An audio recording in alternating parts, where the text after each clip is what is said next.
Jemaat yang dikasihi Tuhan, kita akan memulai ibadah Advent kita malam ini. Kita arahkan hati dan pikiran kita kepada Tuhan. Kita berdoa.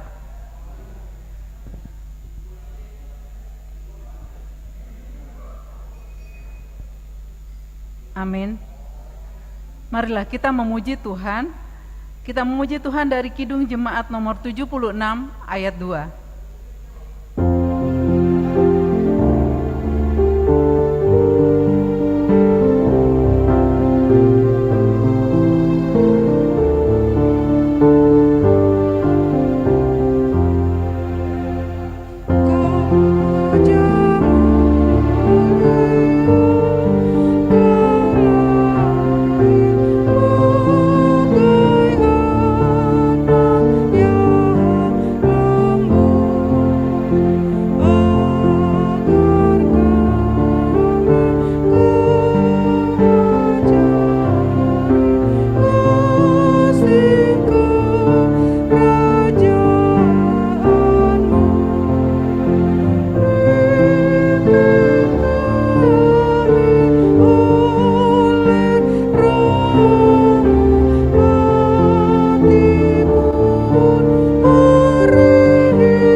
Di dalam nama Allah Bapa dan nama Anaknya Tuhan Yesus Kristus dan nama Roh Kudus yang menciptakan langit dan bumi.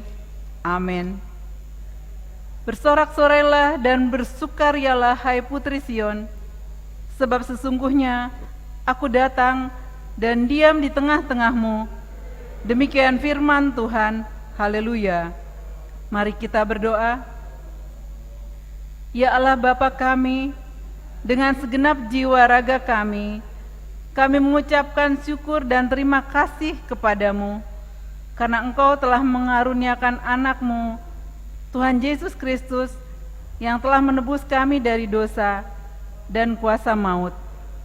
Kami mohon kepadamu, terangilah hati kami dengan Roh Kudus, agar kami mengenal Dia, Raja yang akan datang itu, yang patut disembah oleh seluruh umat manusia. Amin. Firman Tuhan pada kita malam hari ini tertulis dari kitab Yesaya 7 ayat 10 sampai 16. Marilah kita membacanya secara bergantian. Tuhan melanjutkan firman-Nya kepada Ahaz, katanya, mintalah suatu pertanda dari Tuhan Allahmu. Biarlah itu sesuatu dari dunia orang mati yang paling bawah, atau sesuatu dari tempat tertinggi yang di atas. Tetapi Ahaz menjawab, aku tidak mau meminta, aku tidak mau mencobai Tuhan. Lalu berkatalah Nabi Yesaya, baiklah dengarkan, hai keluarga Daud, belum cukupkah kamu melelahkan orang, sehingga kamu melelahkan Allahku juga? Sebab itu, Tuhan sendirilah yang akan memberikan kepadamu suatu pertanda. Sesungguhnya, seorang perempuan muda mengandung dan akan melahirkan seorang anak laki-laki, dan ia akan menamakan dia Immanuel. Ia akan makan dadih dan madu sampai ia tahu menolak yang jahat dan memilih yang baik. Sebab, sebelum anak itu tahu menolak yang jahat dan memilih yang baik, maka negeri yang kedua, rajanya engkau takuti akan ditinggalkan kosong. Demikianlah pembacaan firman Tuhan. Berbahagialah orang yang mendengar firman Tuhan serta memeliharanya. Amin.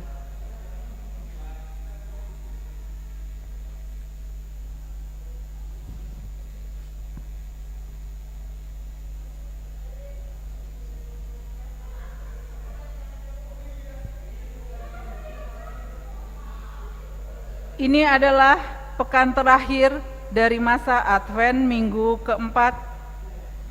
yang memiliki arti khusus perdamaian. Ini ditandai dengan 3 batang lilin ungu dan 1 lilin merah jambu.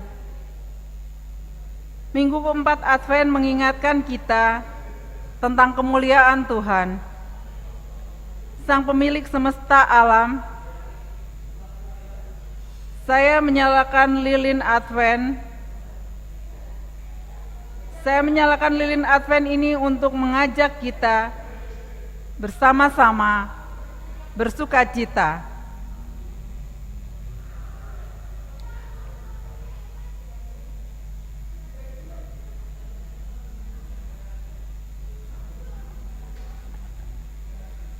Jemaat, mari kita memuji Tuhan. Kita menyanyikan Kidung Jemaat nomor 91 ayat 1.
Kita bersatu dalam doa.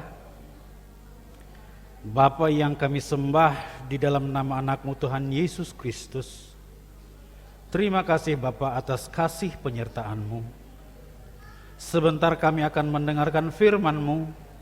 Berkati dan pimpinlah kami Bapa dengan Roh Kudus-Mu. Di dalam nama anak-Mu Tuhan Yesus Kristus kami telah berdoa. Amin. Jemaat yang dikasihi Tuhan Yesus Kristus, firman Tuhan yang menjadi renungan Advent untuk kita pada malam ini diambil dari Kisah Para Rasul 28 ayat 23 sampai dengan 31. Kisah Para Rasul 28 ayat 23 sampai dengan 31. Saya akan membacakan untuk kita semua. Lalu mereka menentukan suatu hari untuk Paulus. Pada hari yang ditentukan itu, datanglah mereka dalam jumlah besar ke tempat tumpangannya. Ia menerangkan dan memberi kesaksian kepada mereka tentang kerajaan Allah. Dan berdasarkan hukum Musa dan kitab para nabi, ia berusaha meyakinkan mereka tentang Yesus. Hal itu berlangsung dari pagi sampai sore. Ada yang dapat diyakinkan oleh perkataannya, ada yang tetap tidak percaya. Maka bubarlah pertemuan itu dengan tidak ada kesesuaian di antara mereka. Tetapi Paulus masih mengatakan perkataan yang satu ini. Tepatlah firman yang disampaikan Roh Kudus kepada nenek moyang kita dengan perantaraan Nabi Yesaya. Pergilah kepada bangsa ini dan katakanlah, kamu akan mendengar dan mendengar, namun tidak mengerti. Kamu akan melihat dan melihat, namun tidak menganggap. Sebab hati bangsa ini telah menebal, dan telinganya berat mendengar, dan matanya melekat tertutup, supaya jangan mereka melihat dengan matanya, dan mendengar dengan telinganya dan mengerti dengan hatinya, lalu berbalik sehingga aku menyembuhkan mereka. Sebab itu kamu harus tahu bahwa keselamatan yang daripada Allah ini disampaikan kepada bangsa-bangsa lain dan mereka akan mendengarnya. Dan setelah Paulus berkata demikian, pergilah orang-orang Yahudi itu dengan banyak perbedaan paham antara mereka. Dan Paulus tinggal 2 tahun penuh di rumah yang disewanya sendiri itu. Ia menerima semua orang yang datang kepadanya. Dengan terus terang dan tanpa rintangan apa-apa, ia memberitakan kerajaan Allah dan mengajar tentang Tuhan Yesus Kristus. Demikian pembacaan firman Tuhan. Jemaat yang dikasihi Tuhan Yesus, tentu kita sebagai manusia yang diciptakan dengan akal budi dan pengertian,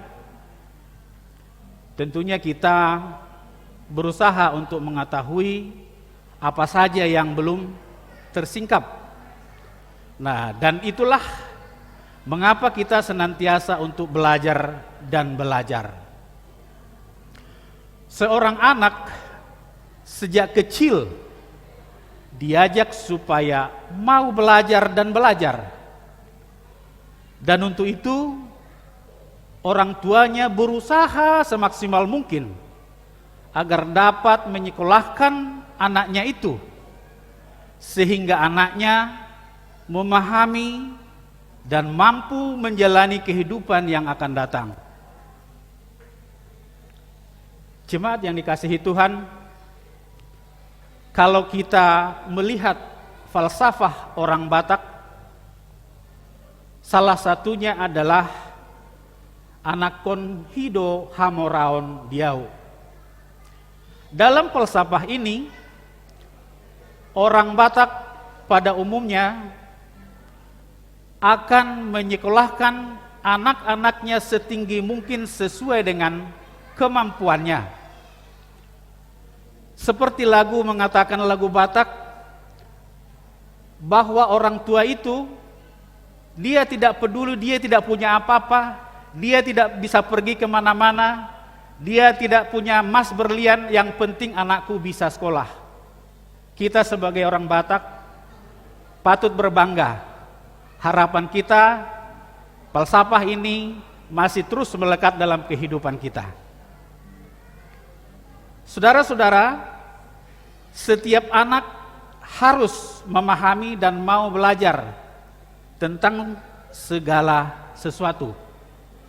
Bukan hanya mengenai hal yang baik dan benar saja, tetapi dia juga harus mampu memahami hal-hal yang buruk dan yang salah. Kenapa demikian? Jawabannya adalah supaya anak itu bisa membedakan mana yang baik dan mana yang buruk, sehingga ia tidak jatuh dalam kesalahan karena ketidaktahuannya tentang apa yang terjadi dan apa yang dilakukan. Jemaat yang dikasihi Tuhan Yesus Kristus, firman Tuhan malam ini mengajarkan kita supaya kita mencari tahu tentang duduk perkara dari suatu persoalan sebelum kita menentukan keputusan. Saudara-saudari sekalian, dengan kemajuan teknologi saat ini, tentu terlalu banyak sumber informasi yang ada yang bisa kita gunakan. Informasi tersebut tentunya ada yang benar, ada pula yang tidak benar. Di dalam mendapatkan informasi, jangan sampai kita termakan isu hoax, ya. Hoax ini berarti apa? penyesatan informasi. Sebagai anak-anak zaman sekarang tentunya dalam hal informasi haruslah melek informasi.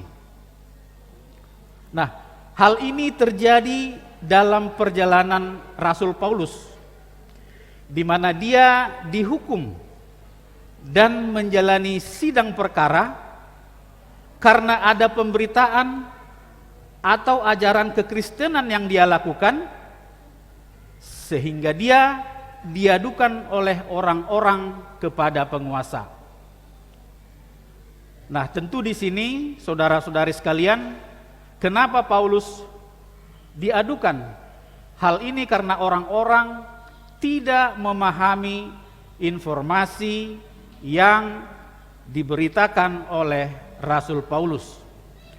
Maka pada saat itu datanglah segerombolan orang menemui Paulus untuk mengetahui secara langsung tentang perkaranya, terutama tentang ajaran Paulus ya, yang sangat ditolak oleh orang banyak dan bahkan ditolak oleh penguasa karena berbeda dengan ajaran yang ada pada masa itu. Ketika orang-orang itu telah bertemu dengan Paulus, maka Paulus menjelaskan secara detail, secara panjang lebar tentang iman percayanya dan juga tentang ajaran kekristenan, terutama tentang Yesus sebagai Tuhan dan Juru Selamat yang dibunuh oleh orang Yahudi itu sendiri. Paulus bersedia memberitakan dan mengajarkan semuanya tanpa dia takut akan dihukum. Kenapa? Karena Paulus tahu ya dan percaya bahwa hidupnya adalah untuk Kristus dan mati adalah keuntungan. Sebagaimana kita bisa temukan dalam Filipi 1 ayat 21, karena bagiku hidup adalah Kristus dan mati adalah keuntungan. Paulus mengatakan bahwa hidup yang dihidupinya itu bukan lagi hidupnya sendiri, tetapi Kristus yang ada di dalamnya. Paulus dengan lugas dan jelas menjelaskan tentang pertemuannya dengan Kristus dan apa konsekuensi yang harus dia alami. Pada saat itu, Paulus mengajar mereka selama sehari penuh, dari pagi hingga sore hari. Jemaat yang dikasihi Tuhan, dari pemaparan Paulus tersebut tentang Kristus, menyebabkan banyak orang menjadi percaya dan mengikut Kristus. Banyak yang percaya sehingga mengikut Kristus. Akan tetapi banyak juga orang yang tidak percaya, sehingga mereka dikatakan melihat tetapi tidak mengerti, mendengar tetapi tidak percaya. Kenapa bisa demikian?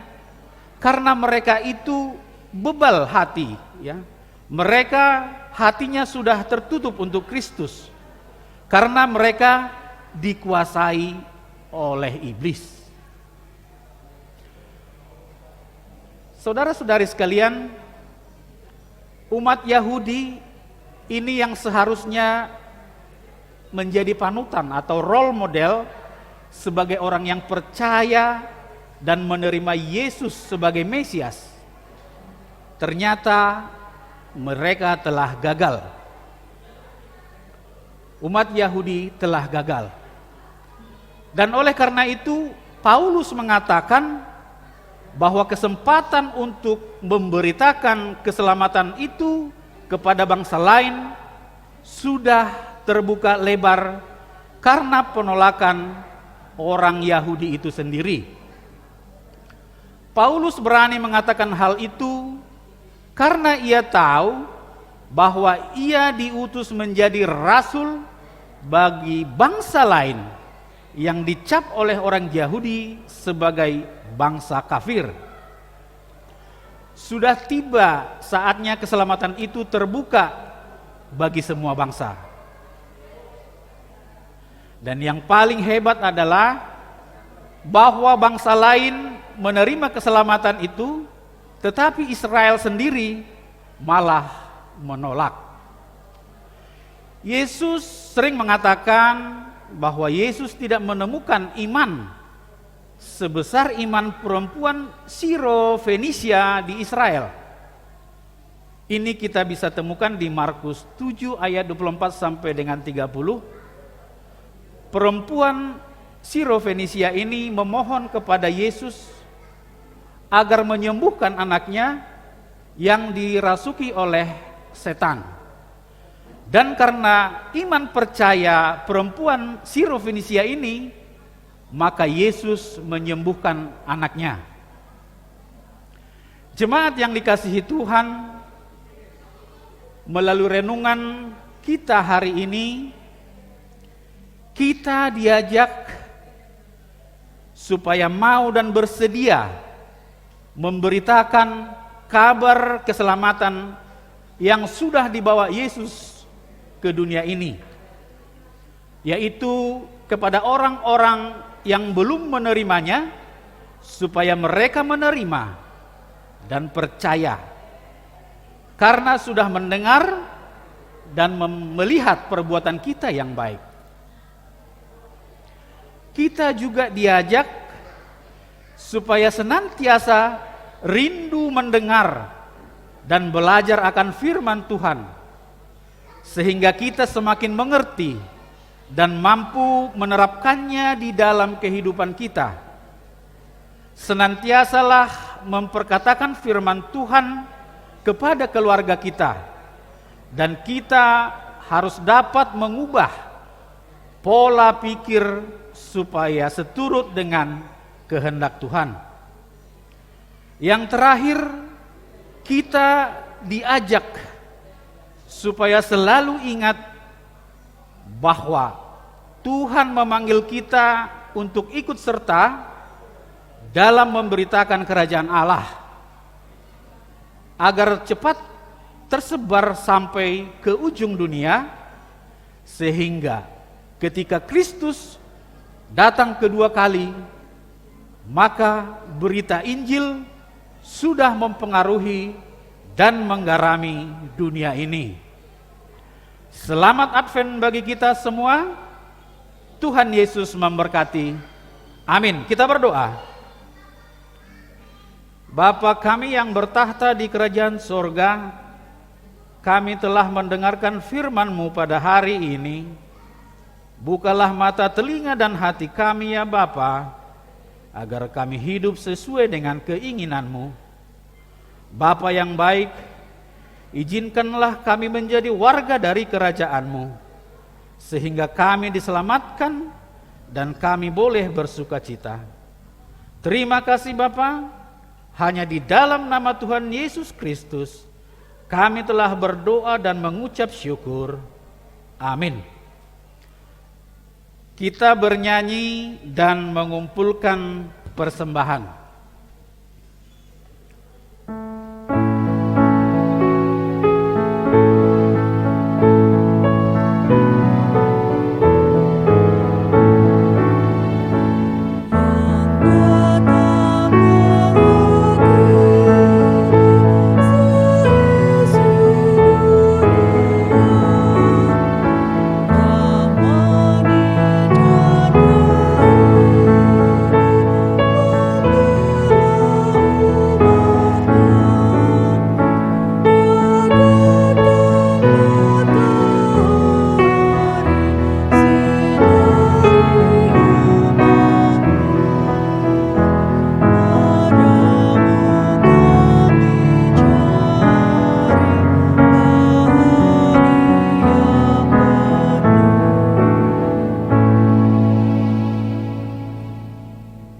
Marilah kita berdoa untuk menyerahkan persembahan kita kepada Tuhan.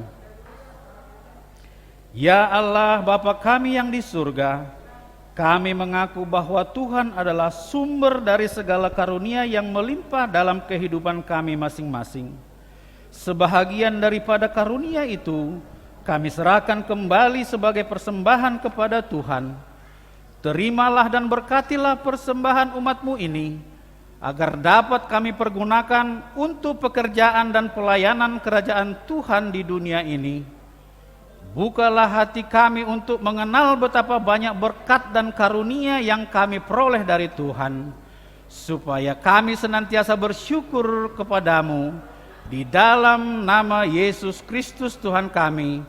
Amin. Bapa kami yang di surga, dikuduskanlah namamu, datanglah kerajaanmu, jadilah kehendak-Mu di bumi seperti di surga. Berikanlah kami pada hari ini makanan kami yang secukupnya, dan ampunilah kami akan kesalahan kami, seperti kami juga mengampuni orang yang bersalah kepada kami. Dan janganlah membawa kami ke dalam percobaan, tetapi lepaskanlah kami daripada yang jahat. Karena Engkau yang punya kerajaan, dan kekuasaan, dan kemuliaan sampai selama-lamanya. Amin. Kasih karunia Tuhan kita Yesus Kristus, dan kasih setia Allah Bapa, dan persekutuan Roh Kudus, itulah yang menyertai dan memberkati kita sekalian. Amin.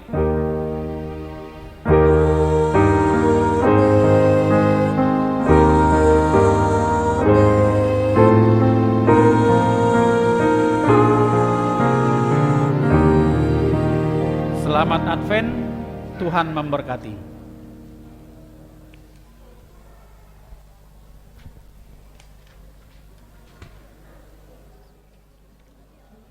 Belum beres.